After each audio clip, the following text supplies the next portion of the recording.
എല്ലാ പ്രിയപ്പെട്ടവരും സുഖമായിരിക്കുന്നു ചിന്തിക്കട്ടെ. നമുക്ക് ഒരുമിച്ച് കർത്താവിന്റെ പദവിയുടെ തിരുവചനത്തിന്റെ മുമ്പാകിരിക്കുവാൻ സർവശക്തനായ കർത്താവ് ഒരുക്കിയ ഈ നല്ല മുഹൂർത്തത്തിനായി ദൈവത്തിന് സ്തോത്രം പറയുന്നു. നമുക്ക് ഒരുമിച്ച് കർത്താവിന്റെ പാദപീഠത്തിൽ സന്തോഷത്തോടെ, പ്രത്യാശയോടെ, ധൈര്യത്തോടെ ആയിരിക്കുവാൻ കർത്താവ് കൃപ തന്നുവല്ലോ. കഴിഞ്ഞ ദിനങ്ങളിലെല്ലാം കർത്താവ് നമ്മൾ ഓരോരുത്തരെയും സൂക്ഷിച്ചു. ഒരു പ്രാവശ്യം കൂടെ നിങ്ങളുമായിട്ട് ഒന്നിച്ച്, വിശേഷം നിങ്ങളുടെ ഈ ഉപവാസ പ്രാർത്ഥനയോടുള്ള ബന്ധത്തിൽ ഈ ബൈബിൾ ക്ലാസ്സിലായിരിക്കുവാൻ കർത്താവ് എളിയവനായ അടിയനും അതിന് സാഹചര്യമൊരുക്കി. ദൈവത്തിന്റെ എല്ലാ നല്ല ദാനങ്ങൾക്കായി നന്ദിയോടെ കർത്താവിനെ മഹത്വപ്പെടുത്തട്ടെ. ഇന്ന് ഈ യോഗത്തിൽ അതിൻ്റെ അധ്യക്ഷത വഹിക്കുന്ന പ്രിയ കർത്തൃദാസൻ, അതുപോലെ വിഷ്ണു പാസ്റ്റർ, തന്നോട് ചേർന്ന് പ്രവർത്തിക്കുന്ന ജോയിൻ ചെയ്തിരിക്കുന്ന മറ്റു ദൈവദാസന്മാർ, സഹോദരി സഹോദരന്മാർ, മാതാപിതാക്കൾ, കുഞ്ഞുങ്ങൾ, എല്ലാവരോടും ക്രിസ്തുവിലുള്ള വന്ദനത്തെ അറിയിക്കുന്നു. മനോഹരമായ പാട്ടുകൾ പാടി ഇന്ന് കർത്താവിന്റെ സന്നിധിയിൽ മഹത്വം കരയേറ്റിയ കുഞ്ഞുങ്ങൾ, നമ്മോടൊപ്പം മഹത്വം കരയേറ്റിയ കുഞ്ഞുങ്ങൾ, അവരോടുള്ള നന്ദി അറിയിക്കുന്നു. മനോഹരമായ പാട്ടുകൾ നമ്മളെ വളരെയധികം ചിന്തിപ്പിക്കാനും സന്തോഷിപ്പിക്കാനൊക്കെ ഇടയാക്കി. യേശു വന്നിടും വീണ്ടും, തീരുമൻ യാത്ര വേഗം, ചാരത്തണഞ്ഞ് നമ്മുടെ വീട്ടിലേക്ക് നമുക്ക് വേണ്ടി കർത്താവ് ഒരുക്കിയ ആ സ്വന്തം ഭവനത്തിലേക്ക് ചേരുന്ന നാളുകളെ കുറിച്ച് പാടിയ പാട്ടുകൾ ഒരു വേളയെങ്കിലും പ്രത്യാശയുള്ളവരുടെ ഹൃദയത്തെയൊക്കെ സന്തോഷിപ്പിക്കുകയും ചിന്തിപ്പിക്കുകയും ചെയ്യുന്ന കുഞ്ഞുങ്ങളെ ധാരാളമായിട്ട് കർത്താവ് അനുഗ്രഹിക്കട്ടെ. കർത്താവിന് വേണ്ടി പ്രയോജനപ്പെടുവാൻ കർത്താവ് ഇനിയും ആ പൈതങ്ങളെ സഹായിക്കട്ടെ. അതിനുവേണ്ടി ഉള്ള ആശംസയും പ്രാർത്ഥനയൊക്കെ നേരുന്നു. നമുക്ക് സമയൊട്ടും കളയാനില്ലാതെ നമുക്ക് വേഗത്തിൽ വചന ധ്യാനത്തിലേക്ക് നമുക്ക് വരാം. നമ്മൾ ഏതെങ്കിലും ഒരു വേദഭാഗം എടുത്തുകൊണ്ട് ശുശ്രൂഷിക്കുകയാണ് എന്ന് ചിന്തിക്കരുത്. നമുക്ക് വേദപുസ്തകത്തിൽ നിന്ന് ഒരു പ്രത്യേക ടോപ്പിക് എടുത്ത് പഠിപ്പിക്കാനായിട്ട് പറഞ്ഞതുകൊണ്ട് നമ്മൾ അങ്ങനെ ഒരു കാര്യത്തിലേക്കാണ് നമ്മൾ കടന്നു പോകുന്നത്. അതുകൊണ്ട് നമുക്ക് നമ്മുടെ പഠന ഭാഗങ്ങളിലൊക്കെ വിവിധ വേദഭാഗങ്ങൾ കടന്നു വരും. അപ്പൊ നമ്മൾ ഏതെങ്കിലും ഒരു ഭാഗത്തെ എടുത്തുകൊണ്ട് നമ്മൾ ശുശ്രൂഷിക്കുകയാണെന്നുള്ള ചിന്ത വേണ്ട. ഇതൊരു ഉണർവ് പ്രസംഗമല്ല, ഇതൊരു ബൈബിൾ ക്ലാസ് ആണ്. അപ്പോൾ അതിൻ്റെ ആ രീതിയിൽ തന്നെ കാര്യങ്ങളെ മനസ്സിലാക്കി നിങ്ങൾ പ്രാർത്ഥനയോടുകൂടെ ദൈവാത്മാവിൽ ആശ്രയിച്ചിരിക്കണം. വിശേഷാൽ അടിയനും ഈ ക്ലാസ്സുകൾ എടുക്കാൻ കർത്താവ് നിയോഗിച്ചാക്കണം. കർത്താവിന്റെ കൃപനാവിനോടുകൂടെ, അടിയന്റെ ചിന്തയോടുകൂടെ, സംസാരത്തോടുകൂടെ ഒക്കെ ഇരിക്കണം. അതുകൊണ്ട് നിങ്ങളുടെ വിലപ്പെട്ട പ്രാർത്ഥനയെ ചോദിച്ചുകൊണ്ട് ഒട്ടും സമയം കളയാതെ നമുക്ക് തിരുവചന ധ്യാനത്തിലേക്ക് വേഗത്തിൽ പ്രവേശിക്കാം. നമ്മൾ പഠിപ്പിക്കുന്ന, ഇന്ന് ആരംഭിക്കുന്ന പാഠഭാഗം എന്ന് പറയുന്നത് പാപശാസ്ത്രമാണ്, അഥവാ ഹമാർഷിയോളജി. ഹമാർഷിയോളജി അഥവാ പാപശാസ്ത്രം എന്ന് പറയുന്നത് പാപത്തെക്കുറിച്ച് പഠിക്കുന്ന ശാസ്ത്രശാഖ തന്നെയാണ്. അതായത് ദൈവശാസ്ത്രം എന്ന് പറയുന്നത് ദൈവത്തെക്കുറിച്ച്, ദൈവത്തിന്റെ ഗുണവിശേഷങ്ങളെക്കുറിച്ച്, ദൈവാസ്തിക്യത്തെക്കുറിച്ച്, ദൈവത്തിന്റെ പ്രവൃത്തിയെക്കുറിച്ച് ഒക്കെ നമ്മൾ പഠിക്കുന്ന ശാസ്ത്രമാണ് ദൈവശാസ്ത്രം അഥവാ തിയോളജി എന്ന് പറയുന്നത്. തിയോളജിയിൽ വിവിധ വകഭേദങ്ങളുണ്ട്. പാപത്തെക്കുറിച്ച് പഠിക്കുന്ന പാപശാസ്ത്രം, രക്ഷയെക്കുറിച്ച് പഠിക്കുന്ന രക്ഷാശാസ്ത്രം അഥവാ സോറ്റീരിയോളജി, സഭയെക്കുറിച്ച് പഠിക്കുന്ന സഭാശാസ്ത്രം, അതുപോലെ ക്രിസ്തുവിനെ കുറിച്ച് പഠിക്കുന്ന ക്രിസ്തുശാസ്ത്രം, ഇങ്ങനെ തുടങ്ങി എസ്കറ്റോളജി വരെ, അന്ത്യകാല ശാസ്ത്രം വരെ, ഭൂതശാസ്ത്രം, ദൂതശാസ്ത്രം, ഇങ്ങനെ പല വകഭേദങ്ങൾ, പരിശുദ്ധാത്മശാസ്ത്രം എന്ന് തുടങ്ങി പല വകഭേദങ്ങൾ തിയോളജിയിലുണ്ട്. അപ്പൊ ആധികാരികമായി ദൈവം നമുക്കൊരിക്കൽ രക്ഷയെക്കുറിച്ചും ദൈവത്തെക്കുറിച്ചും ദൈവത്തിന്റെ പദ്ധതിയെക്കുറിച്ചും ഒക്കെ നമ്മൾ പഠിക്കുന്ന തിയോളജിയിൽ ഒരു ഭാഗമാണ് പാപശാസ്ത്രം എന്ന് പറയുന്നത്, അഥവാ ഹമാർഷിയോളജി എന്ന് പറയുന്നത്. ഈ ഹമാർഷിയോളജി അഥവാ പാപശാസ്ത്രത്തെക്കുറിച്ച് നമ്മൾ ഇത്ര അവെയർ ആയിരിക്കേണ്ട ആവശ്യമുണ്ടോ? ഉണ്ട്. പാപത്തെക്കുറിച്ച് പഠിക്കേണ്ട കാര്യമുണ്ടോ? ഉണ്ട്. പാപത്തെക്കുറിച്ച് ബോധം വരുത്തേണ്ട കാര്യമുണ്ടോ? ഉണ്ട്. ഒരു കമ്പനിയിൽ ജോലി ചെയ്യുന്ന ഒരാൾ, അല്ലെങ്കിൽ ഒരു സെക്യൂരിറ്റി ജോലി ചെയ്യുന്ന ഒരാൾ, അദ്ദേഹം ഒരു അപ്ലിക്കേഷൻ കൊടുത്ത് ആ ജോലിക്ക് വേണ്ടി പ്രവേശിക്കുമ്പോൾ അദ്ദേഹത്തോട് ചോദിക്കുന്ന ചോദ്യങ്ങൾക്ക് കൃത്യമായ ധാരണ അദ്ദേഹത്തിന് ഇല്ലെങ്കിൽ ആ ജോലിയിൽ അദ്ദേഹത്തെ എടുക്കുകയില്ല. ഉദാഹരണം, സേഫ്റ്റി ഫീച്ചേഴ്സിനെ കുറിച്ച്, ഹെൽത്ത് ആൻഡ് സേഫ്റ്റിയെ കുറിച്ച് ഒരു സെക്യൂരിറ്റി ജോബുകാരന്റെ, അതായത് നമ്മുടെ നാട്ടിലെ സെക്യൂരിറ്റിയെ കുറിച്ച് മാത്രം ചിന്തിക്കരുതേ. നമ്മുടെ നാട്ടിൽ സെക്യൂരിറ്റിക്ക് ഒരു വിലയും കൊടുക്കാത്തതാണ് നമ്മുടെ നാട്. പുറം നാടുകളിലേക്ക് പോയി കഴിഞ്ഞാൽ ഒരു കമ്പനിയുടെ, ഒരു വെയർഹൗസിന്റെ, മിക്കയിടങ്ങളിൽ ഹോസ്പിറ്റലിന്റെ ഒക്കെ സെക്യൂരിറ്റി എന്ന് പറഞ്ഞാൽ അദ്ദേഹത്തിന് ഭയങ്കര പവറാ. അദ്ദേഹത്തിന് ഭയങ്കര റെസ്പെക്ട് ചെയ്തിട്ട് ആളുകളൊക്കെ കാണുന്നത്. നമ്മളൊക്കെ ജോലി ചെയ്യുന്നിടത്ത് സെക്യൂരിറ്റിക്കാരുണ്ട്. നമ്മുടെ നാട്ടിൽ സെക്യൂരിറ്റിക്കാരൻ ഒരു വിലയും കൊടുക്കാതെ അദ്ദേഹത്തോട് പുച്ഛത്തോടെ സംസാരിക്കുമ്പോൾ ഈ നാടുകളൊക്കെ സെക്യൂരിറ്റിയോട് അങ്ങനെ സംസാരിച്ചാൽ വിവരം അറിയും. അപ്പൊ അദ്ദേഹത്തിന് ഒരു കാറ് പാർക്ക് ചെയ്യുന്നത് മുതൽ ഒരു കമ്പനിയിലെ ഡേഞ്ചർ സോൺ എവിടെയാണ്, പവർ സപ്ലൈ വരുന്നത്, അതിൽ ഡേഞ്ചറസ് ആയിരിക്കുന്ന കാര്യങ്ങൾ തുടങ്ങി ഹെൽത്ത് ആൻഡ് സേഫ്റ്റിയുമായിട്ട് ബന്ധപ്പെട്ട എല്ലാ കാര്യങ്ങളും അറിയണം. ആ കമ്പനി വരുന്ന ജോലിക്കാർ, അവരുടെ ഫയർ രജിസ്റ്റർ, അവരുടെ അറ്റൻഡൻസ്, അവരുടെ ഇൻ ആൻഡ് ഔട്ട് റെക്കോർഡ്സ്, ഇതെല്ലാം അവർ സൂക്ഷിക്കും. എന്തെങ്കിലും ഒരു ബുദ്ധിമുട്ട് വന്നാൽ, ഒരു തീപിടുത്തമോ മറ്റോ പ്രശ്നമുണ്ടായി ഫയർ അലാം അടിച്ചു കഴിഞ്ഞാൽ ഈ ചോദ്യമൊക്കെ അദ്ദേഹത്തിന്റെ അടുത്ത് ചെല്ലും, സെക്യൂരിറ്റി ഓഫീസേഴ്സിന്റെ അടുത്ത് ചെല്ലും. അപ്പൊ അദ്ദേഹത്തിന് കൃത്യമായ ധാരണ ആ കമ്പനിയെ കുറിച്ച്, അതിന്റെ ഹെൽത്ത് ആൻഡ് സേഫ്റ്റിയെ കുറിച്ച്, അതിന്റെ എല്ലാ ഭാഗങ്ങളെ കുറിച്ചും ഉണ്ടായിരിക്കണം. എങ്കിലേ ആ ജോലി അദ്ദേഹം ചെയ്യുന്നിടത്ത് പെർഫെക്റ്റ് ആയിരിക്കുള്ളൂ. ഇതുപോലെ തന്നെ ഒരു ഫുഡ് വെയർ ഹൗസിൽ ജോലി ചെയ്യുന്ന ഒരു വ്യക്തിയെ കുറിച്ച് നമുക്ക് നോക്കുകയാണെങ്കിൽ, അദ്ദേഹത്തിന് അവിടെ ജോലി കൊടുക്കുന്നതിന് മുൻപ് അദ്ദേഹത്തിന് എല്ലാവിധമായ ക്ലാസ്സുകൾ കൊടുക്കും.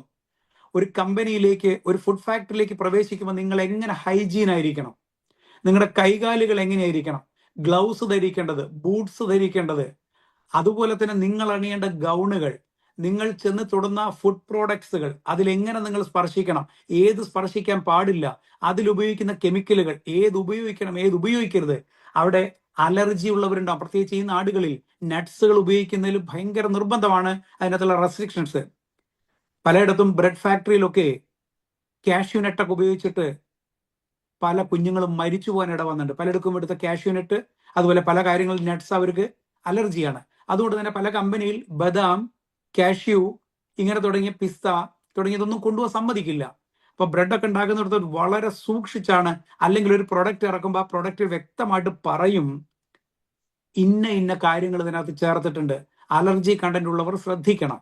അപ്പൊ ഞാൻ പറഞ്ഞത്, ആ ജോലിക്ക് പോകുന്നയാള് അവിടെ എപ്രകാരം ഹൈജീൻ ആയിരിക്കണം, വേസ്റ്റ് പ്രോഡക്റ്റ് എവിടെ ഇടണം, ഏത് കളറുള്ള ബിന്നിൽ ഇടണം, ഏത് ബൗണ്ടറി കൂടെ നടക്കണം. യെല്ലോ ലൈൻ വരച്ചിട്ടുണ്ടെങ്കിൽ പെഡസ്ട്രിയൻ ആ ലൈനിൽ കൂടെ തന്നെ പോകാവൂ. കാരണം മറ്റു വാഹനങ്ങളോ ഫോർക്ക് ലിഫ്റ്റോ റേസ് ട്രക്കോ PPTയോ ഒക്കെ കടന്നു വരുമ്പോൾ ഇടിച്ച അപകടമുണ്ടാവും. അപ്പൊ ഒരു കമ്പനിയുമായി ബന്ധപ്പെട്ട് അവിടെ ജോലി ചെയ്യുന്നവരുടെ റെസ്പോൺസിബിലിറ്റിയാണ് ആ കമ്പനിയെ കുറിച്ചുള്ള പൂർണ്ണ അറിവുണ്ടായിരിക്കുക, അവിടുത്തെ പ്രവർത്തനത്തെക്കുറിച്ച് പൂർണ്ണ അറിവുണ്ടായിരിക്കുക. അപ്പോ ഞാൻ എന്തിനാ ഇത് പറഞ്ഞത്? പാപശാസ്ത്രത്തെക്കുറിച്ച് പഠിക്കേണ്ട ആവശ്യമുണ്ടോ എന്നതിൻ്റെ ഒരു ആമുഖമാണ് ഞാൻ പറഞ്ഞത്. ഈ തിരുവചനം നമ്മുടെ ജീവിതത്തിൽ നമുക്ക് വഴികാട്ടിയായിരിക്കുന്നത് എന്തിനാണെന്ന് വ്യക്തമായിട്ടിതിൽ ആ വഴികാട്ടുന്ന അനുഭവത്തെക്കുറിച്ച് പഠിപ്പിക്കുന്നുണ്ട്. പക്ഷേ സങ്കടം എന്ന് പറയട്ടെ, ഇന്ന് നമ്മൾ മുഴങ്ങി കേൾക്കുന്നതെല്ലാം ഇതിനകത്ത് വാഗ്ദത്തങ്ങളാണ് കേൾക്കുന്നത്. ഇതിനകത്ത് ബ്ലെസ്സിങ്ങുകൾ മാത്രമാണ്, അതിന്റെ അലയൊടിയച്ചകളാണ് നമ്മൾ കേൾക്കുന്നത്. അലയൊടിയച്ചകളാണ് നമ്മൾ പലയിടത്തും മുഴങ്ങി കേൾക്കുന്നത്. യേശു നിന്നെ അനുഗ്രഹിക്കും, ഇപ്പോൾ വിടുതൽ. പക്ഷേ വിടുതലിന് ഈ വേദപുസ്തകം ഒരു വ്യവസ്ഥ വെച്ചിട്ടുണ്ട്. ആ വ്യവസ്ഥയാണ് ആദ്യം നമ്മൾ തിരിച്ചറിയേണ്ടത്. ഈ മീറ്റിംഗ് കൊഴുപ്പിക്കാൻ നല്ല മാർഗമുണ്ട്, എളുപ്പമുണ്ട്. ഒരു വാക്യം എടുത്തിട്ട്, വാഗ്ദത്തത്തിന്റെ വാക്യം എടുത്തിട്ട് ഈ ഇരിക്കുന്നവരെ ചൂണ്ടി ഇപ്പോൾ ദൈവാത്മാവ് പറയുന്നു എന്നും പറഞ്ഞിട്ട് 4 പിടുത്തം പിടിച്ചു കഴിഞ്ഞാൽ ഇതിനകത്തിരിക്കുന്നവരെല്ലാം ഇപ്പൊ എന്ത് ചെയ്യുന്നറിയോ? അങ്ങ് കേറും. പക്ഷേ അങ്ങനെ ഒരു വഞ്ചന ചെയ്യാൻ നമുക്കാർക്കും ഈ വചനം നമ്മളെ സമ്മതിക്കാത്തത് കൊണ്ട് ഈ വചനത്തിന്റെ വ്യവസ്ഥയിലേക്ക് ചെന്നിട്ട് വേണം അതിന്റെ അനുഗ്രഹത്തിലേക്ക് നമ്മൾ കടക്കാൻ. ഞാനിത് പറയുന്നതിന്റെ ആഴം, അനുഗ്രഹം സമം അനുസരണമാണ്. പക്ഷെ നമ്മുടെ പഠിപ്പിക്കലുകളിൽ ഭൂരിഭാഗവും വന്നു പോകുന്നത് അനുസരിക്കുന്നതിനേക്കാൾ കൂടുതൽ അനുഗ്രഹം പ്രാപിക്കാനുള്ള നെട്ടോട്ടത്തിലാണ് നമ്മളൊക്കെ. 23-ാം സങ്കീർത്തനത്തിൽ പറയുന്നു, യഹോവ എന്റെ ഇടയനാകുന്നു, എനിക്ക് മുട്ടുണ്ടാകുകയില്ല. എന്നിട്ട് നമ്മൾ പറഞ്ഞു, പച്ചയായ പുൽപ്പുറങ്ങളിൽ എന്നെ കിടത്തുന്ന അനുഭവം, സ്വസ്ഥതയുള്ള വെള്ളത്തിനരികത്തേക്ക് എന്നെ നടത്തുന്ന അനുഭവം, നല്ല ഇടയനെ കുറിച്ച് അവിടെ പഠിപ്പിക്കുന്നുണ്ട്, പരിചയപ്പെടുത്തുന്നുണ്ട്. നമ്മൾ അവിടെ ഒതുങ്ങി നിൽക്കും. പക്ഷേ 23-ാം സങ്കീർത്തനത്തിന്റെ അവസാന ഭാഗത്തേക്ക് പോകുമ്പോൾ അവിടെ കാണുന്നു, നന്മയും കരുണയും എൻ്റെ ആയുഷ്കാലമൊക്കെയും എന്നെ പിന്തുടരും. എങ്കിൽ ഇടയന്റെ ഒരു പ്രത്യേകത, ആടിന്റെ ഒരു പ്രത്യേകത, ആട് ഇടയനെ അനുഗമിക്കുന്നവരാണ്.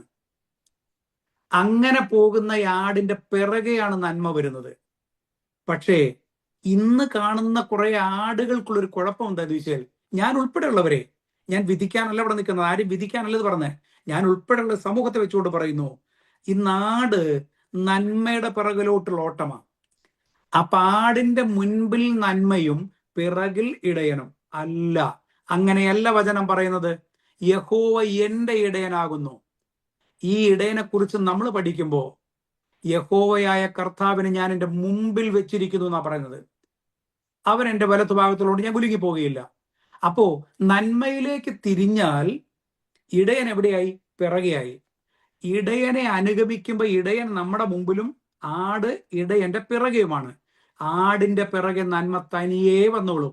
അതുകൊണ്ട് ആ വചനം വ്യക്തമായിട്ട് പഠിപ്പിക്കുന്നത്, മുമ്പേ അവന്റെ രാജ്യവും നീതിയും അന്വേഷിപ്പീൻ, അതോടുകൂടെ ഇതൊക്കെയും നമുക്ക് ലഭിക്കും. പക്ഷെ നമ്മളോ? അന്വേഷണം മുഴുവൻ നന്മയ്ക്ക് വേണ്ടി, ഇടയനെ കുറിച്ചുള്ള അന്വേഷണമല്ല. അപ്പൊ നമ്മുടെ പാഠഭാഗങ്ങളൊക്കെ, പഠിപ്പിക്കലുകളൊക്കെ, ഈ കൂട്ടായ്മകളൊക്കെ ഇടയനെ അന്വേഷിക്കുന്നതായിട്ട് മാറട്ടെ. ദൈവത്തെ അന്വേഷിക്കുന്ന ബുദ്ധിമാനുണ്ടോ എന്ന് കാണുവാൻ യഹോവയായ കർത്താവ് സ്വർഗത്തിനും ഭൂമിയിലേക്ക് നോക്കുകയാ. അപ്പൊ ബുദ്ധിമാൻ ആരാ? ദൈവത്തെ അന്വേഷിക്കുന്നവൻ. ഞാൻ പറഞ്ഞു വന്നത്, പാപശാസ്ത്രം പഠിക്കേണ്ട കാര്യങ്ങൾ എത്ര കിടക്കുന്നുണ്ടോ? ഉണ്ട്. നമ്മൾ ആരായിരുന്നു, എവിടെയായിരുന്നു, ഇപ്പോഴെവിടെയാണ്, ഇതിന് കാരണമായി ഭവിച്ചത് എന്താണ് നമ്മൾ പഠിച്ചാൽ, നമ്മൾ മനസ്സിലാക്കിയാൽ നമ്മുടെ ആത്മീയ ജീവിതത്തിൽ വ്യത്യാസം വരും. നമ്മുടെ കാഴ്ചപ്പാടുകൾക്ക് വ്യത്യാസം വരും. നമ്മുടെ ആരാധനയിൽ വ്യത്യാസം വരും. നമ്മുടെ സ്തുതി മഹത്വങ്ങളിൽ വ്യത്യാസം വരും. നമ്മുടെ ക്രിസ്തുവിനെ പിന്തുടരുന്നതിൽ വ്യത്യാസം വരും. അപ്പോ നമുക്ക് ശരിയായ ഒരു പാതയിലേക്ക് വരണം. ഞാനിത് പറയുന്നതിന് കാരണമുണ്ട്. ഇത് ഞാൻ പറയുന്നിടത്ത്, അവസരം കിട്ടുന്നിടത്ത് എല്ലാം പറയുന്നതാണ്. അതുകൊണ്ടാണ് പറയുന്നത്. വിശാല വാതിലിലേക്ക് പോകുന്നവർ അനേകരാണ്. വിശാല വാതിൽ കൂടെ കടക്കുന്നവർ. നമ്മൾ ആ കൂട്ടരല്ല. നമ്മളെ കർത്താവ് വിളിച്ചത് ഇടുക്കുവാതിലൂടെ കടക്കാനാ, ഇടുക്കുവാതിലൂടെ കടന്നു പോകാനാ. അങ്ങനെയുള്ളൊരു ചെറിയ കൂട്ടത്തെ കർത്താവ് ഒരുക്കുന്നുണ്ട്. ആ കൂട്ടത്തിലൊരു വിഭാഗമായിരിക്കട്ടെ ഞാനും നിങ്ങളും. വിശാലവാതിലേക്കുള്ള ഒഴുക്കിലേക്ക് നമുക്ക് പോകണ്ട. ഇടുക്കുവാതിലൂടെ നാം വിശ്വാസത്തിൽ നിലനിന്ന് അനേക കഷ്ടങ്ങളിൽ കൂടി ദൈവരാജ്യത്തിൽ കടക്കേണ്ടവരാണെന്ന ബോധം നമുക്കുണ്ടായിരിക്കണം. ഈ രാത്രി നമുക്ക് നമ്മളെ ഒന്ന് വിചിന്തനം ചെയ്തിട്ട്, എന്തിനാണ് നമ്മളെ വിളിച്ചത്, എവിടെ നിന്നാണ് നമ്മളെ വിളിച്ചത് എന്നൊരു ഉത്തമ ബോധ്യം നമ്മളിൽ ഉണ്ടാകട്ടെ. പക്ഷെ ഇന്നത്തെ പലരും പറയുന്നത്, ക്രിസ്ത്യാനികൾക്ക്, ക്രിസ്തുവിനെ അനുഗമിക്കുന്നവർക്ക് കഷ്ടതയില്ല, അവർക്ക് പട്ടുമെത്തിയാണ്. കഷ്ടത, ദാരിദ്ര്യമൊക്കെ വരുന്നത് ശാപത്തിന്റെ പുറത്താ. അല്ലവേ അല്ല. വചനം പറഞ്ഞല്ലോ, നമുക്ക് കഷ്ടത അനുഭവിക്കാനും കൂടെ വരം നമുക്ക് ദൈവാനുവാദം തന്നിരിക്കുക. നമ്മൾ വിശ്വാസത്തിൽ നിലനിന്നാൽ മാത്രം പോരാ, അനേക കഷ്ടങ്ങളിൽ കൂടി ദൈവരാജ്യത്തെ കടക്കണമെന്നാണ് അപ്പോസ്തല പ്രവൃത്തി പഠിപ്പിക്കുന്നത്. അപ്പൊ കഷ്ടത ഇല്ല എന്ന് പഠിപ്പിക്കുന്ന ഒരു വിഭാഗമുണ്ട്, ദാരിദ്ര്യം ഇല്ല എന്ന് പഠിപ്പിക്കുന്ന ഒരു വിഭാഗമുണ്ട്. ഞാൻ പറയുന്നത് ദാരിദ്ര്യത്തിന് വേണ്ടി പ്രാർത്ഥിക്കാനോ കഷ്ടതയ്ക്ക് വേണ്ടി പ്രാർത്ഥിക്കാനോ അല്ല. കഷ്ടത നമ്മളിൽ സ്ഥിരത ഉളവാക്കുമെന്ന് അറിഞ്ഞ് നമ്മൾ സന്തോഷിക്കണം. നമ്മൾ കഷ്ടത മാറാൻ പ്രാർത്ഥിക്കുന്നേക്കാൾ കൂടുതൽ അതിനെ തരണം ചെയ്യാൻ ആവശ്യമായ ദൈവകൃപയ്ക്ക് വേണ്ടി പ്രാർത്ഥിക്കണം. അപ്പൊ ശരിയായ പഠിപ്പിക്കലുകൾ അല്ലാതെ ഇന്ന് പലതും നമ്മൾ കാണുന്നത് കൊണ്ട് തെറ്റിപ്പോകാൻ ഇടവരരുത്. ഈ അന്ത്യകാലത്ത് അനേകരെ തെറ്റിക്കുവാൻ അനേകർ എഴുന്നേൽക്കും, നമ്മുടെ ഇടയിൽ നിന്ന് എഴുന്നേൽക്കും. അപ്പൊ ഈ ഉപദേശം എന്താണെന്ന് കൃത്യമായി നമ്മൾ പഠിച്ചാൽ ഒരു വ്യക്തിക്ക് നമ്മളെ തെറ്റിക്കാനായിട്ട് സാധിക്കുകയില്ല. അത് ഞാൻ പറയാനൊരു കാരണം കൂടെ പറയാം. നമ്മള് ഈ കാലഘട്ടത്തിൽ ഏറ്റവും കൂടുതൽ പ്രാർത്ഥിക്കേണ്ടത് ദൈവപരിജ്ഞാനത്തിന് വേണ്ടിയാണ്. The wisdom of God. അതിനുവേണ്ടി നമ്മൾ പ്രാർത്ഥിക്കണം. ഈ ദൈവപരിജ്ഞാനം നമ്മളിൽ ഉണ്ടെങ്കിൽ, നമുക്ക് വിദ്യാഭ്യാസം കുറവാണെങ്കിലും, നമുക്ക് സാമ്പത്തികം കുറവാണെങ്കിലും, ആരോഗ്യം കുറവാണെങ്കിലും, നിത്യത നമുക്ക് വേണ്ടി ഒരുക്കിയിട്ടുണ്ട്. ആ നിത്യതയിലേക്ക് നമ്മൾ പ്രവേശിക്കും. ആ ദൈവപരിജ്ഞാനത്തിൽ നമ്മൾ സഞ്ചരിച്ചാൽ അതിനൊരു കാരണം ഞാൻ പറയാം. ഇന്ന് പ്രാർത്ഥനയ്ക്ക് കുറവില്ല, ഉപവാസത്തിന് കുറവില്ല, ആരാധനയ്ക്ക് കുറവില്ല, കൂട്ടായ്മയ്ക്ക് കുറവില്ല. പക്ഷേ പരിശുദ്ധാത്മാവിന്റെ പ്രവൃത്തിക്ക് കുറവുണ്ട്. അതെന്തുകൊണ്ട്? ഒറ്റ കാര്യമാണ് മനസ്സിലാക്കേണ്ടത്. ഇതെല്ലാം ദൈവഹിത പ്രകാരമാണോ നമ്മൾ പരിശോധിക്കാത്തയാ. വചനം പറയുന്നു, അവർ ദൈവശക്തിയെയും തിരുവഴുത്തുകളെയും അറിയായിക കൊണ്ട് തെറ്റിപ്പോകുന്നു. മത്തായി സുവിശേഷത്തിൽ പറഞ്ഞതാ. ഹോശേയ പ്രവചനത്തിലേക്ക് ചെല്ലുമ്പോൾ പറയുന്നു, പരിജ്ഞാനമില്ലായികയാൽ എന്റെ ജനം നശിച്ചു പോകുന്നു. ഞാനൊന്ന് നിർത്തി അവിടെ പറഞ്ഞോട്ടെ. ഉപവസിക്കാത്തോണ്ട് ജനം നശിച്ചു പോയിന്ന് ബൈബിളിൽ എഴുതിയിട്ടില്ല. പ്രാർത്ഥിക്കാത്തോണ്ട് ജനം നശിച്ചു പോയിന്ന് ബൈബിളിൽ എഴുതിയിട്ടില്ല. ആരാധിക്കാത്തോണ്ട് ജനം നശിച്ചു പോയിന്ന് ബൈബിളിൽ എഴുതിയിട്ടില്ല. തെറ്റിദ്ധരിക്കരുത്. ആരാധന വേണ്ട എന്നല്ല പറഞ്ഞ്, ഉപവാസം വേണ്ട എന്നല്ല പറഞ്ഞ്, പ്രാർത്ഥന വേണ്ട എന്നല്ല പറയുന്നത്.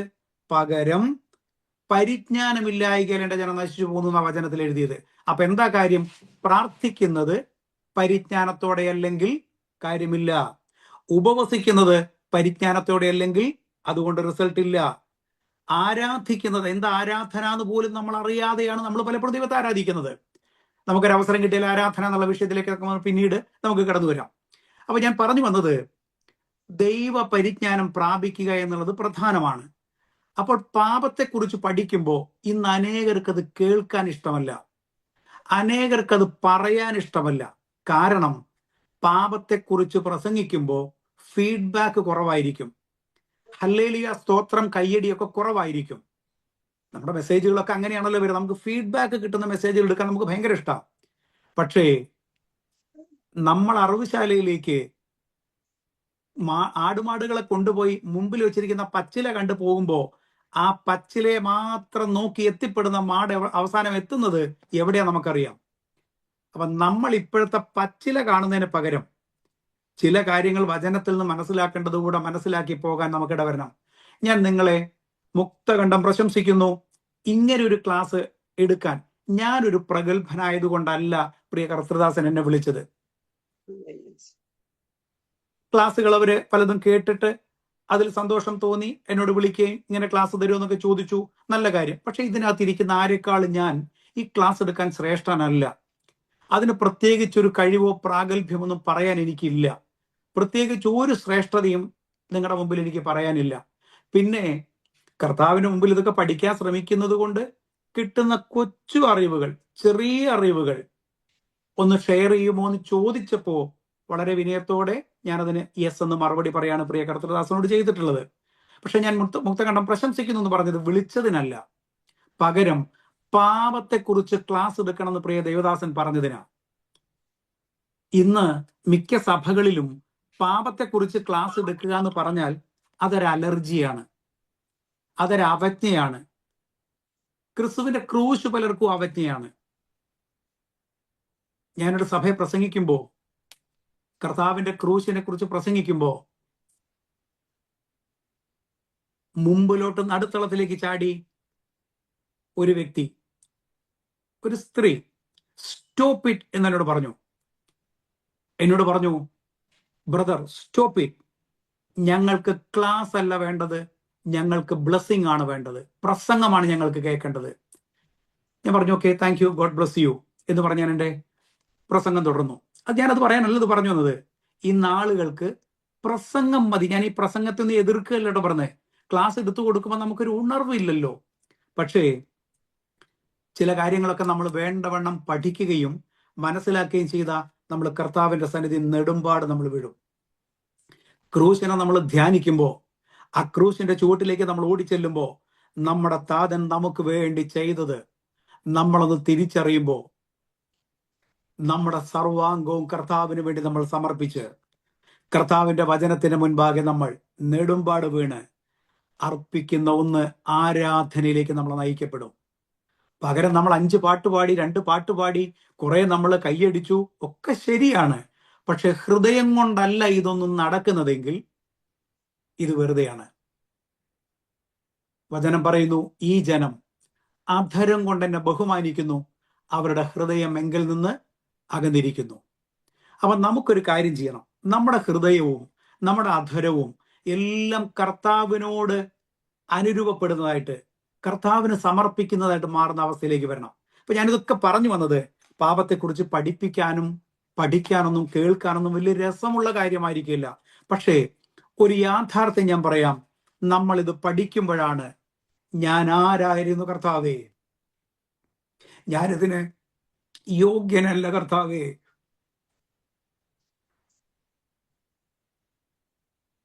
എന്ന ചിന്തയിലേക്ക് കർത്താവ് നമ്മളെ കൊണ്ടുപോകും. ഞാൻ ആരായിരുന്നു എന്ന് ഞാൻ മനസ്സിലാക്കുമ്പോൾ എൻ്റെ യഥാർത്ഥമായ ഇരുളടഞ്ഞ ജീവിതത്തിൽ നിന്ന് മറ്റാർക്കും ലഭിക്കാതെ പോയ, മറ്റു പലർക്കും ലഭിക്കാതെ പോയ ഈ നന്മയിലേക്ക് നമ്മളെ കർത്താവ് വിളിച്ചതിൻ്റെ ഗൗരവം നമുക്ക് തിരിച്ചറിയും. അതുകൊണ്ട് ഞാനൊരു പാപിയാണെന്നും എൻ്റെ ആ പാപത്തിന്റെ ആഴം എത്രയായിരുന്നു എന്നും നമ്മൾ തിരിച്ചറിയുമ്പോൾ കർത്താവിലേക്കുള്ള നമ്മുടെ മനസ്സും ഹൃദയവും ഒരടുപ്പിക്കലുണ്ട്. അതാണ് യഥാർത്ഥ ആരാധന എന്ന് പറയുന്നത്. സാഷ്ടാംഗം വീട് നമസ്കരിക്കുക. നമ്മൾ ധരിച്ചു വെച്ചിരിക്കുന്നത് കൈയടിക്കുന്നതും പാട്ടുപാടുന്ന അന്യഭാഷ പറയുന്നതൊക്കെയാണ് ആരാധന. ആരാധനയുടെ ബാഹ്യപ്രകടനങ്ങളാണതെല്ലാം. ആരാധന ഹൃദയത്തിൽ നിന്നാണ് ഉയരേണ്ടത്. അപ്പോ ഞാൻ പറഞ്ഞു വന്നത്, പാപം എന്താണെന്ന് നമ്മൾ മനസ്സിലാക്കുമ്പോൾ അതിന്റെ ഗൗരവം. ഇന്ന് പലരും പറയുന്നുണ്ട്, ഒരു പഴം കഴിച്ചത് കൊണ്ടാണോ, ആദം ഒരു പഴം കഴിച്ചത് കൊണ്ടാണോ ഇത്രയും പ്രശ്നമെന്ന് ചോദിക്കുന്നവരുണ്ട്. ദൈവം സ്നേഹവാനല്ലേ, എങ്കിൽ ഇതൊക്കെ ദൈവത്തിന് അങ്ങ് ക്ഷമിച്ചുകൂടെ?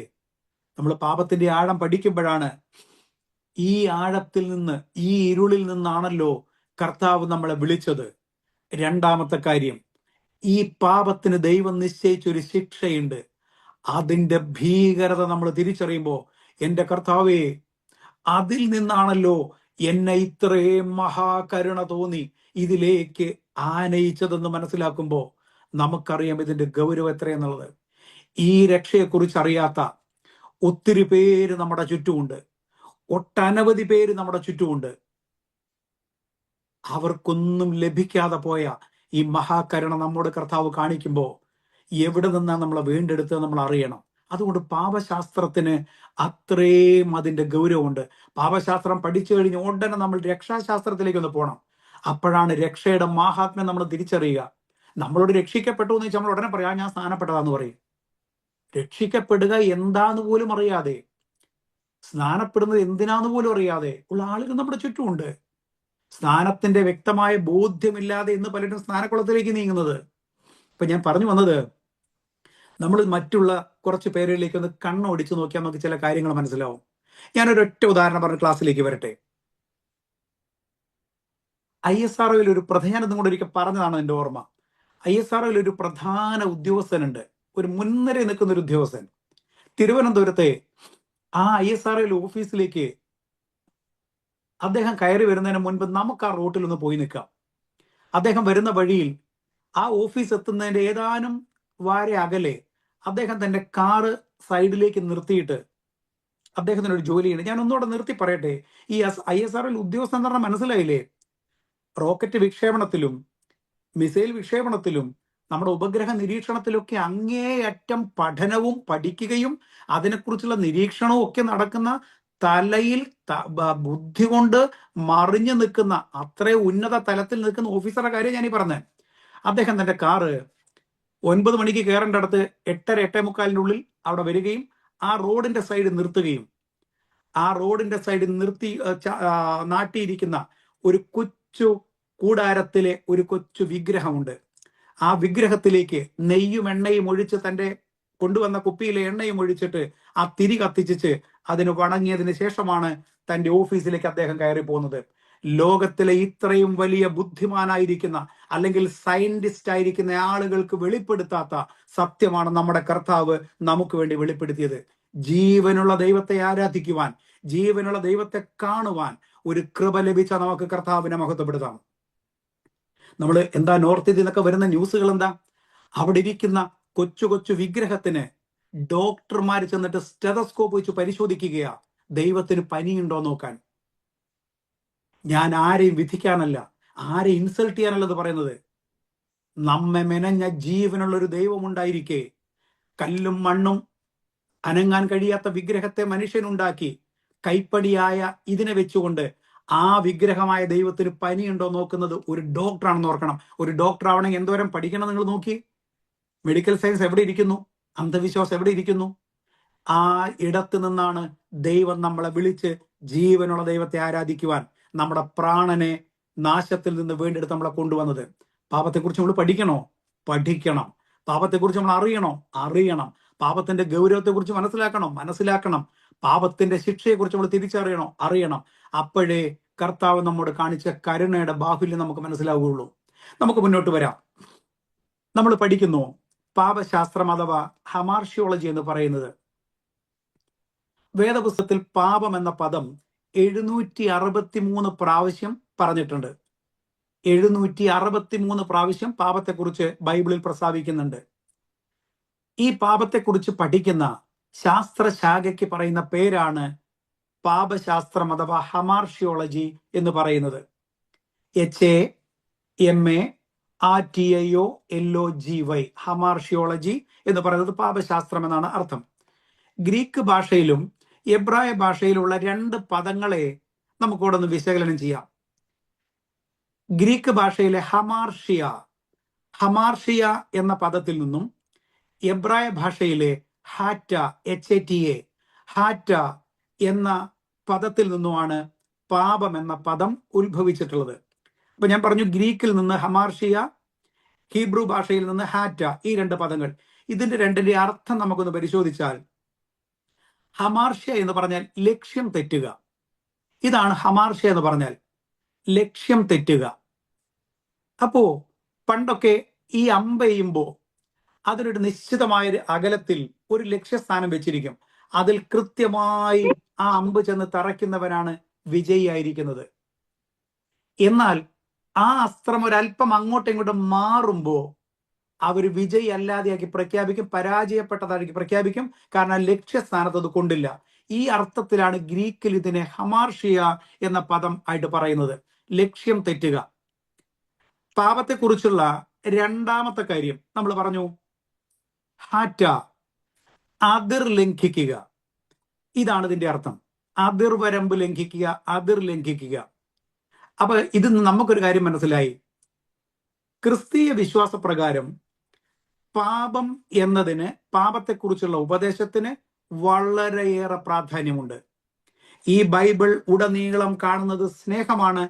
ഈ സ്നേഹത്തിന്റെ പര്യവസാനം നമ്മൾ കാണുന്നത് കർത്താവ് നമ്മൾക്ക് തന്ന രക്ഷയാണ്. ആ രക്ഷ എന്ന് പറയുന്നത് പാപത്തിൽ നിന്നാണ്, പാപത്തിന്റെ ശിക്ഷയിൽ നിന്നാണ്, പിശാചിന്റെ അടിമത്തത്തിൽ നിന്നാണ്, ദൈവകോപത്തിൽ നിന്നാണ്. അങ്ങനെയാണെങ്കിൽ ഇങ്ങനെയുള്ള ഈ പാപത്തിന്റെ ശിക്ഷ, പാപത്തിന്റെ അടിമത്തം, ദൈവകോപം, ഇവയിൽ നിന്നൊക്കെ നമ്മളെ മാറ്റിയെടുക്കുന്നതിനെ കുറിച്ച് വിശദമാക്കുന്നതാണ് ഈ തിരുവചനത്തിൽ നമ്മൾ കാണുന്നത് അങ്ങിങ്ങോളം. അതാണ് ദൈവത്തിന്റെ സ്നേഹം പ്രകടമാണ്. നമുക്കതിലേക്ക് പിന്നീട് വരാം. അപ്പോ പാപത്തെക്കുറിച്ചുള്ള പഠനം വളരെയേറെ പ്രാധാന്യമുണ്ടെന്നാണ് ഞാൻ പറഞ്ഞത്. കാരണം ഈ പുസ്തകം പഠിപ്പിക്കുന്നത് പാപവും പാപത്തിന്റെ ശിക്ഷയും അതിൽ നിന്നുള്ള വീണ്ടെടുപ്പുമാണ്. അപ്പൊ പാപം എന്താണെന്ന് നമ്മൾ അറിഞ്ഞേ പറ്റുള്ളൂ. ഈ ക്രൈസ്തവ വിശ്വാസത്തിൽ മനുഷ്യന് പാപവുമായിട്ടുള്ള എത്രമാത്രം ബന്ധമുണ്ട്, എങ്ങനെയാണ് പാപത്തിന് വേർപെട്ടൊരു വ്യക്തി എങ്ങനെയായിരിക്കണം, തന്റെ ഉത്തരവാദിത്തങ്ങൾ എന്താണെന്നൊക്കെ ഈ വചനത്തിൽ കൃത്യമായിട്ട് നമ്മളെ പഠിപ്പിക്കുന്നുണ്ട്. അത് പാപത്തിന്റെ പരിഹാരത്തെക്കുറിച്ചും. മനുഷ്യൻ വീണ്ടെടുക്കപ്പെടുന്നത് തന്നെ പാപത്തിനാണെന്ന് ഞാൻ പറഞ്ഞു, പാപത്തിന്റെ ശിക്ഷ എന്നാണെന്ന് ഞാൻ പറഞ്ഞു, ദൈവകോപത്തിനാണെന്ന് പറഞ്ഞു, പിശാചിന്റെ അടിമത്തത്തിനാണെന്ന് പറഞ്ഞു. അങ്ങനെയാണെങ്കിൽ അതിലൂടെയാണ് ദൈവരാജ്യം സ്ഥാപിതമാകുന്നത് നമ്മൾ മറന്നുപോകരുത്. പാപത്തിന്റെ ശിക്ഷയിൽ നിന്ന് വിടുതൽ പ്രാപിച്ച് ദൈവാനുരൂപരായി നമ്മൾ മാറുമ്പോൾ സ്വർഗത്തിലുള്ളതും ഭൂമിയിലുള്ളതും വീണ്ടും ഒന്നായി ചേർക്കുക എന്ന അവസ്ഥയിലേക്ക് നമ്മൾ മാറ്റപ്പെടുമ്പോഴാണ് ദൈവരാജ്യം സ്ഥാപിതമാകുന്നത്. ആരാണ് നാം? സഭയാണ് നാം. ആരാണ് നാം? സഞ്ചരിക്കുന്ന സഭയാണ് നാം. അപ്പൊ നാം ഓരോരുത്തരും ക്രിസ്തുവിനോട് അനുരൂപപ്പെടുക എന്നുള്ളതാണ് ഈ പുസ്തകത്തിന്റെ പ്രമേയം. അങ്ങനെ ദൈവത്തോട് അനുരൂപപ്പെട്ടവരായി നാം മാറുമ്പോൾ നാം ആണ് ദൈവരാജ്യമായിട്ട് മാറുന്നത്. ബൈബിളിൽ ദൈവരാജ്യം എന്നും സ്വർഗരാജ്യം എന്നും രണ്ടും വ്യക്തമായിട്ട് പറഞ്ഞിട്ടുണ്ട്. രണ്ടും അർത്ഥാൽ ഒന്നാണെങ്കിലും 2 വീക്ഷണകോണിൽ നിന്ന് നോക്കുമ്പോൾ നമുക്കത് വ്യക്തമായിട്ട് പഠിക്കാനുണ്ട്. ഇപ്പോൾ നമുക്കതിന് സമയമില്ലാത്തതുകൊണ്ട് ആ ഭാഗത്തേക്ക് പോകുന്നില്ല. അപ്പോ ദൈവാനുരൂപമായി സൃഷ്ടിക്കപ്പെട്ട ഈ കർത്താവിന് അനുരൂപരായി നമ്മളും മാറുമ്പോൾ, വീണ്ടെടുക്കപ്പെട്ട ദൈവമക്കൾ ഒരു പുതിയ സൃഷ്ടിയായിട്ട് മാറുമ്പോൾ, നമ്മളെല്ലാം ദൈവരാജ്യമായി ജീവനുള്ള കല്ലുകളായി നമ്മൾ പണിയപ്പെടുകയാണ്. അപ്പോ ഈ പാപത്തെക്കുറിച്ച് ആഴമേറിയ ഒരു അറിവ് നമുക്കുണ്ടെങ്കിൽ നമുക്ക് ആ പാപത്തെ സേവിക്കാൻ, കാലുകൾ വെക്കാൻ പിന്നീട് നമുക്ക് അനുവാദമില്ല എന്ന് മാത്രമല്ല, നമുക്കതിന് മനസ്സൊരുക്കം വരികയില്ല. അതാണ് നമ്മളെ വചനം പഠിപ്പിക്കുന്നത്. ദൈവത്തിൽ നിന്ന് ജനിച്ച ആരും പാപം ചെയ്യുന്നില്ലല്ലോ. അതിന്റെ അർത്ഥം, വ്യക്തമായ അർത്ഥം, ദൈവത്തിൽ നിന്ന് ജനിച്ച ആർക്കും പാപം ചെയ്യാൻ പെർമിഷൻ ഇല്ല എന്നുള്ളതാണ്. പാപം ചെയ്യാൻ കഴിയും, അതിനകത്തൊരു സംശയവുമില്ല. പഴയതിനേക്കാൾ കൂടുതൽ പാപം ചെയ്യാൻ പറ്റും. പക്ഷേ ദൈവത്തിൽ ജനിച്ച ആർക്കും പാപം ചെയ്യാൻ പെർമിഷൻ ഇല്ല എന്ന് പഠിപ്പിക്കുന്നു. അപ്പൊ പാപം എന്താണെന്ന് അറിഞ്ഞെങ്കിലേ നമുക്കത് മനസ്സിലാക്കാൻ പറ്റൂ. അതാണ് ന്യായപ്രമാണം നമ്മളെ ബോധ്യപ്പെടുത്തിയത്, പാപത്തെക്കുറിച്ചുള്ള അറിവ്. പക്ഷെ ന്യായപ്രമാണത്തിന് അത് നിവർത്തിക്കാൻ പറ്റിയില്ല. ഏത്? അതിന്റെ പരിഹാരം, അതിന്റെ നിവൃത്തിയായിരുന്നു കർത്താവ് നമുക്ക് വേണ്ടി കുരിശിൽ വഹിച്ചത്. ആ കർത്താവിന്റെ ദേഹം എന്ന തിരശീല ചീന്തപ്പെട്ടപ്പോഴാണ് ഈ പാപത്തിന്റെ എന്നേക്കുമായുള്ള പരിഹാരം നമുക്ക് വന്നത്. നമുക്ക് അതിലേക്കൊക്കെ പിന്നീട് വരാം. അപ്പോ ഞാൻ ഈ പറഞ്ഞ അതിർ ലംഘിക്കുക എന്ന് പറഞ്ഞ പരാബേസിസ് എന്ന പദം കൂടെ ഉപയോഗിക്കാറുണ്ട്. പരാബേസിസ് എന്നൊരു പദം കൂടെ ഗ്രീക്കിൽ അതിനെ പറയാറുണ്ട്. നമ്മൾ നേരത്തെ പറഞ്ഞ ഹാറ്റ എന്ന പദത്തിന് തുല്യമായിട്ട് തന്നെ. ഇനി കൂടുതൽ ഇങ്ങനെ കുറെ പദങ്ങൾ പറയുന്നതുകൊണ്ട് കാര്യമില്ലെന്ന് എനിക്കറിയാം, എങ്കിലും നിങ്ങളുടെ അറിവിലേക്ക് മാത്രമേ ഓടിച്ചങ്ങ് പറഞ്ഞു പോട്ടെ. ഗ്രീക്ക് എബ്രായ ഭാഷയിൽ ഹാറ്റ, പാഷ, പാഷ എന്ന് പറഞ്ഞ ലംഘനം എന്നാണ് അർത്ഥം. അവോൺ, അധർമ്മം എന്നാണ് അർത്ഥം. രഷ, ദുഷ്ടത, അഷാം, അവിശ്വസ്തത, ഇങ്ങനെ തുടങ്ങി ഒരുപാട് വാക്കുകൾ എബ്രായ പദത്തിൽ കാണാം. ഇനി ഗ്രീക്കിലേക്ക് കടന്നു വരുമ്പോൾ അവിടെ നമ്മൾ ഹമാർഷ്യ എന്ന് പറഞ്ഞു, കൂട്ടത്തിൽ അനോമിയ എന്ന് കാണാം. അധർമ്മം, അതിക്രമം, നിയമരാഹിത്യം എന്നൊക്കെയാണ് അർത്ഥം. അതുപോലെ പരാബേസിസ്, ഇപ്പൊ നമ്മൾ പറഞ്ഞു അതിര് ലംഘിക്കുക, അസീബിയ, ഭക്തികേട്, ഇങ്ങനെ തുടങ്ങി പല വാക്കുകൾ ഗ്രീക്കിൽ നമുക്ക് കാണാം. അപ്പൊ ഗ്രീക്കിലും എബ്രായ ഭാഷയിലൊക്കെ പല വാക്കുകൾ ഇതിനു വേണ്ടി ഉപയോഗിച്ചിരിക്കുന്നെങ്കിലും ഏറ്റവും മുഖ്യമായ രണ്ട് പദങ്ങളാണ് നമ്മൾ പറഞ്ഞത്. ഒന്ന് ഹമാർഷ്യ, രണ്ട് ഹാറ്റ. ഹമാർഷ്യ എന്ന് പറഞ്ഞാൽ ലക്ഷ്യം തെറ്റുക, ഹാറ്റ എന്ന് പറഞ്ഞാൽ അതിർ ലംഘിക്കുക. ഇതിന്റെ അർത്ഥാൽ നമുക്കൊരു കാര്യം മനസ്സിലായി. ക്രിസ്തീയ വിശ്വാസിക്ക് ഒരു ലക്ഷ്യമുണ്ട്, ക്രിസ്തീയ വിശ്വാസിക്ക് ഒരു അതിർവരമ്പുണ്ട്. അതുകൊണ്ട് ഒരു ലക്ഷ്യത്തെ മുൻനിർത്തി ആയിരിക്കണം നമ്മുടെ യാത്ര, ഒരു അതിർവരമ്പ് ലംഘിക്കാതെ ആയിരിക്കണം നമ്മുടെ യാത്ര. പക്ഷെ ഇന്ന് നമ്മൾ കാണുന്നതൊക്കെ നമുക്ക് മതസൗഹാർദ്ദമല്ലേ, നമുക്ക് എല്ലായിടത്തും പോകാം, എല്ലാം കഴിക്കാം, എല്ലാത്തിനും കൂടാം. ഇല്ല ഇല്ല ഇല്ല. എല്ലാ ഭക്ഷണവും കഴിക്കാൻ നമുക്ക് പെർമിഷൻ ഇല്ല. എല്ലായിടത്തും പോയിരിക്കാൻ നമുക്ക് അനുവാദമില്ല. എല്ലായിടത്തും പോയി തലയിടാൻ നമുക്ക് പെർമിഷൻ ഇല്ല. വചനം പഠിപ്പിക്കുന്നു, ദുഷ്ടന്മാരുടെ ആലോചന പ്രകാരം നടക്കാതെയും പാപികളുടെ വഴിയിൽ നിൽക്കാതെയും പരിഹാസികളുടെ ഇരിപ്പിടത്തിൽ ഇരിക്കാതെയും. പിന്നെ നമ്മൾ പോകേണ്ടത് എങ്ങോട്ടാ? യഹോവയുടെ ന്യായപ്രമാണത്തിന്റെ അപ്പകൽ സന്തോഷിക്കാൻ. അപ്പോ നിൽക്കരുത്, ഇരിക്കരുത്, നടക്കരുത്. പിന്നെ എന്താ ചെയ്യേണ്ടത്? ഓടണം. അതെവിടെ പറയുന്നു? നമ്മുടെ എബ്രായ ലേഖനം പഠിക്കുമ്പോൾ 12-ാം അധ്യായത്തിൽ പറയുന്നു, അതുകൊണ്ട് നമ്മൾ എന്ത് ചെയ്യണം? നമ്മുടെ മുമ്പിൽ വെച്ചിരിക്കുന്ന ഓട്ടം ക്രിസ്തുവിനെ നോക്കി സ്ഥിരതയോടെ ഓടണം എന്നാ പറഞ്ഞത്. അപ്പൊ നിൽക്കരുത്, നടക്കരുത്, ഇരിക്കരുത്, പിന്നെ എഴുന്നേറ്റ് ഓടണം. എവിടെ നിന്ന്? പാപത്തിൽ നിന്ന്. അതുകൊണ്ട് സകല ഭാരവും, മുറുകെ പറ്റുന്ന പാപവും വിട്ട് നമ്മുടെ മുമ്പിൽ വെച്ചിരിക്കുന്ന ഓട്ടം ക്രിസ്തുവിനെ നോക്കി സ്ഥിരതയോടെ ഓടുവാനാ പ്രമാണം നമ്മോട് പറഞ്ഞിരിക്കുന്നത്. പക്ഷെ ഇന്ന് ഈ പോർക്കളമേട്ടിൽ പലരും പട്ടുപോയി. ഉപദേശത്തിന് അയവ് വന്നു. ഉപദേശിക്കേണ്ടവരെല്ലാം ഇന്ന് ഉപദേശം പ്രസംഗിക്കാതെ പകരം കർണരസമാകുമാർ പ്രസംഗിക്കുമ്പോ എന്തായി? കയ്യടികൾ കിട്ടിത്തുടങ്ങി, ആള് കൂടി തുടങ്ങി. പക്ഷേ ആത്മാക്കളുടെ എണ്ണം കുറഞ്ഞു, ആത്മീയരുടെ എണ്ണം കുറഞ്ഞു. ഇതാ ഭക്തന്മാർ ഇല്ലാതെ പോകുന്നു. അപ്പൊ പ്രശ്നം എവിടെയാ? നമുക്ക് ആൾ മതി, ആൾക്കൂട്ടം മതി. ജനത്തിന്റെ ഒക്കെ ചിന്ത എന്തെന്നറിയോ? ആള് കൂടുന്നതാണ് സഭയുടെ വർധനവെന്ന അല്ല. നമ്മൾ വചനം പഠിച്ചാൽ ഒരു കാര്യം മനസ്സിലാവും, ചിലതൊക്കെ കുറയുന്നതാണ് സഭയുടെ വർധനവ്. അതായത് യേശുവിനെ അനുഗമിച്ചൊരു കൂട്ടമുണ്ടായിരുന്നു. അവരിൽ പലരും അപ്പത്തിന് വേണ്ടിയായിരുന്നു, അവർ പലരും ഭക്ഷണത്തിന് വേണ്ടിയായിരുന്നു, അവർ പലരും അത്ഭുതം കാണാനായിരുന്നു. പക്ഷെ കൃത്യമായ ഉപദേശം കർത്താവ് പറഞ്ഞപ്പോ ഇത് കഠിനം എന്ന് പറഞ്ഞ് പലരും പിന്മാറി. അവസാനം വന്ന് ചുരുക്കം ഈ വലിയൊരു ക്രൂസൈഡ് നടത്തിയ യേശു അവസാനം തന്റെ കൂടെ ഇരിക്കാൻ 12 പേരിലേക്ക് ചുരുങ്ങി. ആ 12 പേരിൽ നിന്ന് 3 പേരിലേക്ക് ചുരുങ്ങി. അപ്പൊ നമ്മൾ എന്താ മനസ്സിലാക്കേണ്ടത്? ആള് കൂടുന്നതല്ല സഭയുടെ വർധനമെന്ന് തിരിച്ചറിയുക. ഇന്ന് നമുക്ക് മെമ്പർഷിപ്പ് മതി, ആളുകളുടെ എണ്ണം കൂടിയാൽ മതി. പക്ഷെ ആത്മീയരുടെ എണ്ണം കൂടാൻ നമ്മൾ ശ്രമിക്കുക.